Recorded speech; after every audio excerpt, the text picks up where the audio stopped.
Alright, so today we're going to talk about counting.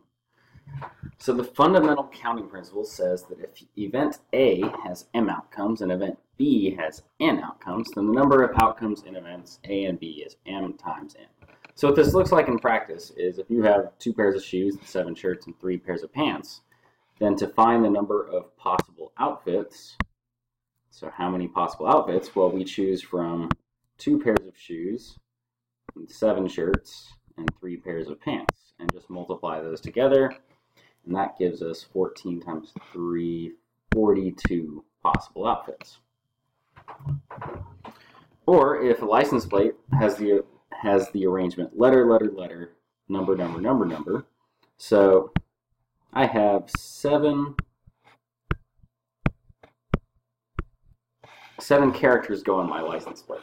Now for the 3 that are letters, I have 26 letters I can choose from. So 26 options times 26 options times 26 options.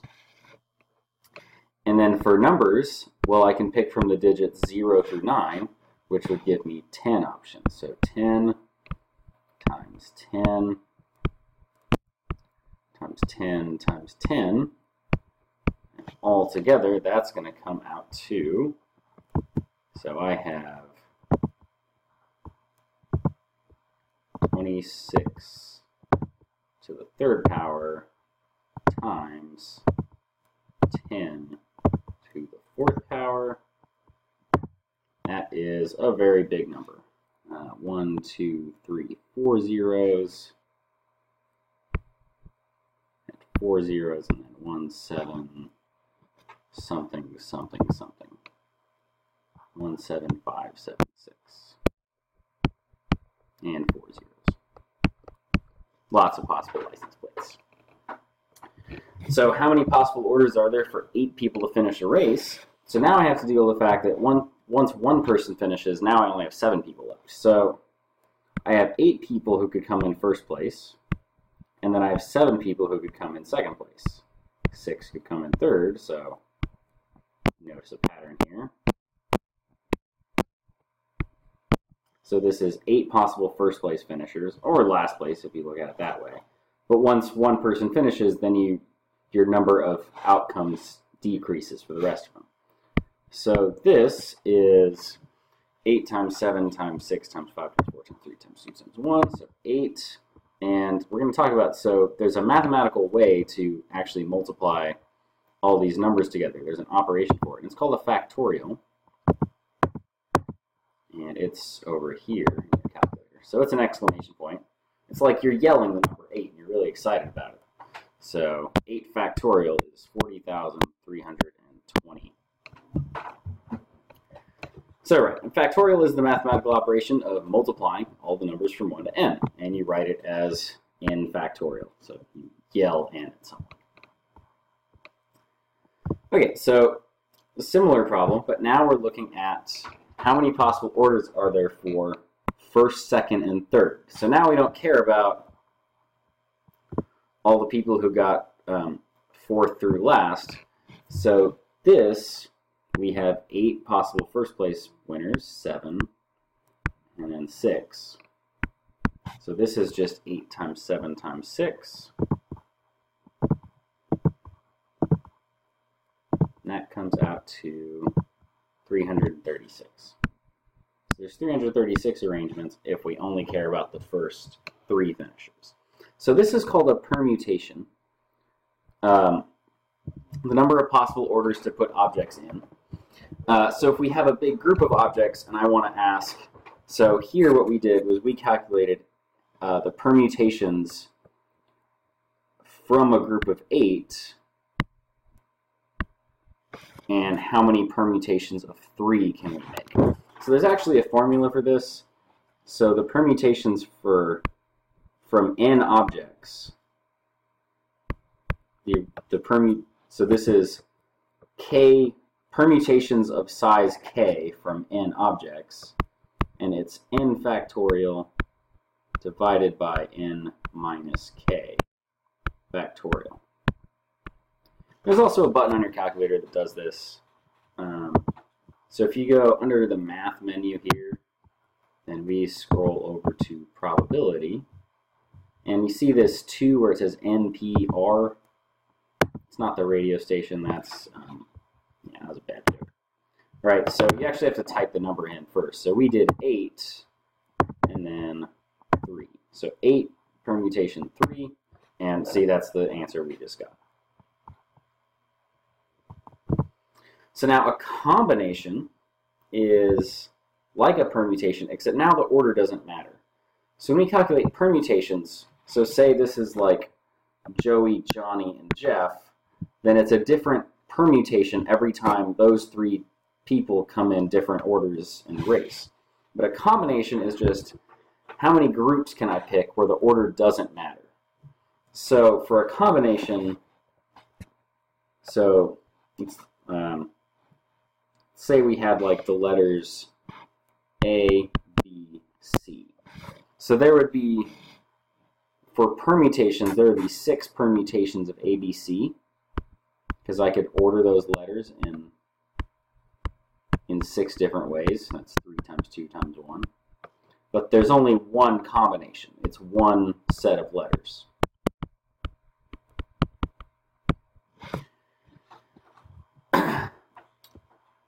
So to find combinations, we use, so this is n combinations of size. Let's switch it to R to match what the calculator says.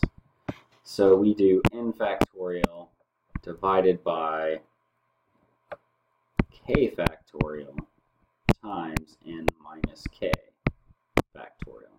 Of course, there's also a button in the calculator that does this. So here, for number 5 here, we want to calculate the number of combinations I can choose from of size 3 from 8 people. So this is commonly said as 8 choose 3.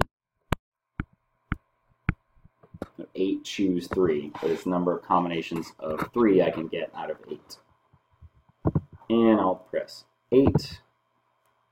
Go to my math menu. And I want combinations of size 3. And see, there's way fewer combinations than there are permutations. So only 56 groups of 3 runners that could go to state.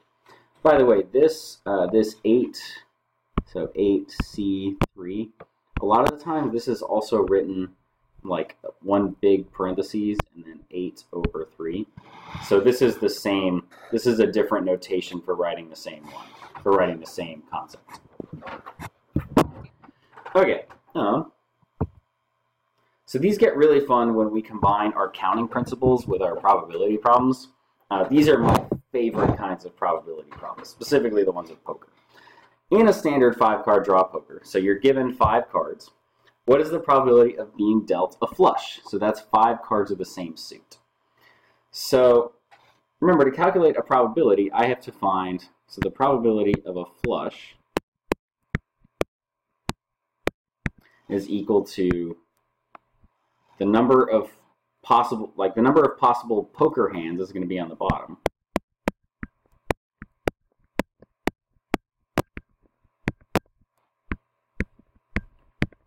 And since we're drawing 5 cards out of 52, that's going to be 52 choose 5. In the numerator, I need the number of ways that I can get a flush from 52 cards. Right? So this is number of ways to get a flush. So the denominator is easy to calculate, and I'm going to use the denominator is 52 choose 5.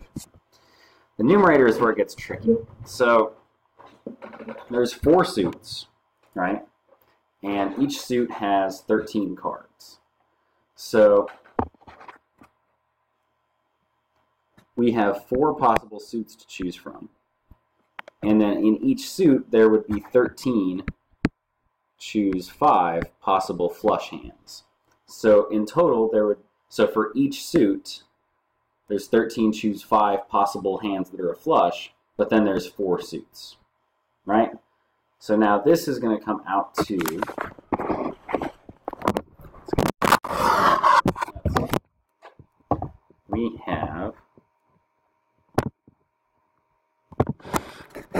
So our numerator is 4 times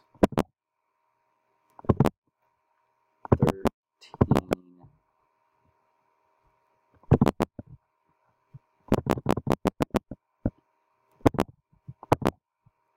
5. And then, so that seems like a big number, but when we compare it to the number of possible poker hands, so that's 52, choose 5.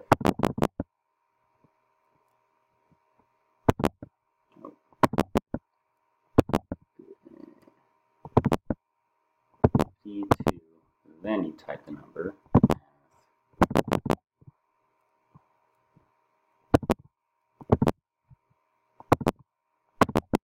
And we get 0.001.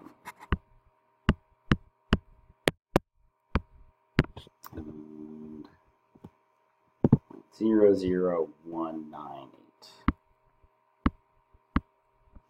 So what's interesting is the reason some poker hands are considered better than other poker hands is they're ordered by most probable to least probable. So that's why the probability of getting a straight is higher than the probability of getting a flush. So that's why a flush is considered a better hand than a straight. It's all about what's the least probable.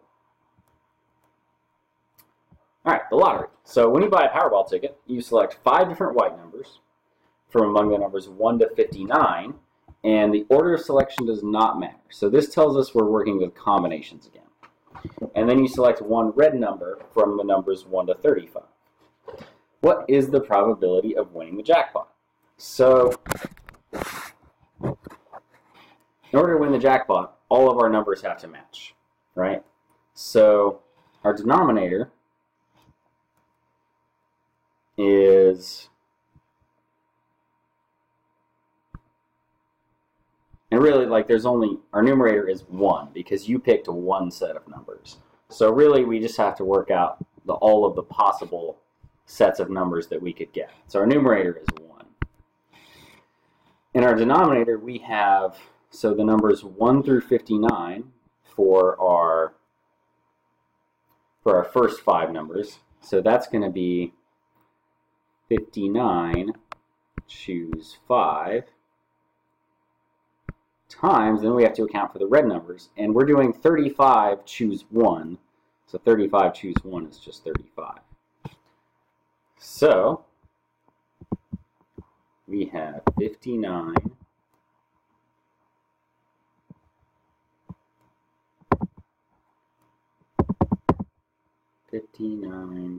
choose 5 times 35.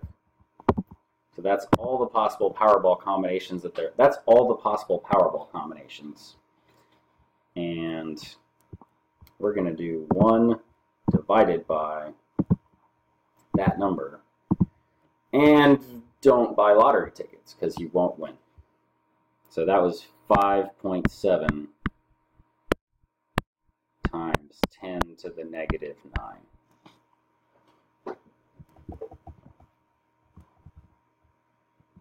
All right, and one last one. So suppose we have a class of 10 boys and 10 girls, and the teacher, we have a seating chart. So we have a class of 10 boys and 10 girls. The teacher randomly makes a seating chart. What is the probability that the seats will alternate boy, girl, boy, girl? So we have to, so the probability of boy, girl, right, is going to be, so our denominator is number of total seating charts. And then here we're dealing with a permutation, because if you're sitting in the front row versus the back row, then that's a completely different seating chart, regardless of whether I have the same 20 kids, right? So my denominator is 20 factorial. It is a really, really big number. Now, my numerator, I need to find the number of seating charts that are boy-girl.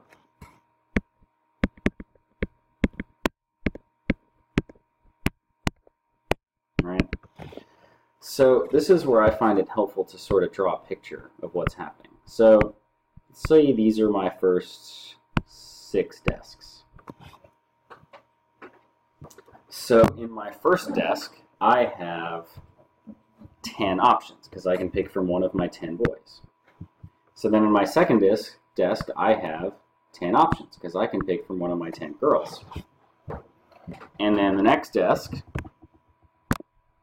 I have 9 options because I have one of my 9 boys, and then I have one of my 9 girls. So this is a boy, this is a girl, boy, girl. And then I have 8 options and 8 options again. And you can kind of see a pattern developing here because we're going to have 10 times 10 times 9 times 9 times 8 times 8. This is easy to rearrange because it would be the same as 10 times 9 times 8 dot dot dot times 2 times 1, and then times 10 times 9 times 2 times 1, which would be 10 factorial squared. But I have to account for the fact that another boy-girl alternating would be if I started with a girl and then ended, so if I did girl, boy, boy. But that's just going to give me twice as many options. So my numerator would be 10 factorial squared times 2. This kind of gives you a feel for how big the factorial function is, because 10 factorial squared and then times 2 seems like it would be a way bigger number than 20 factorial. But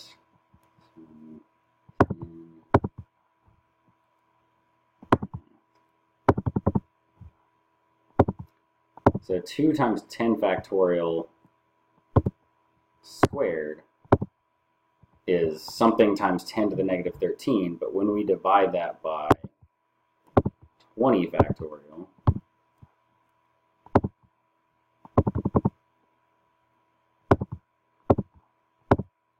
we end up with a super small number. So just look at 20 factorial by itself. It's going to have several, so that's times 10 to the 18th and times 10 to the 13th. So our resulting probability is 1.08 times 10 to the negative 5. So 0.1, 2, 3, 4, 5 zeros, and then 1, 8. Let's have an extra 0. So 4 zeros and then 1, 8.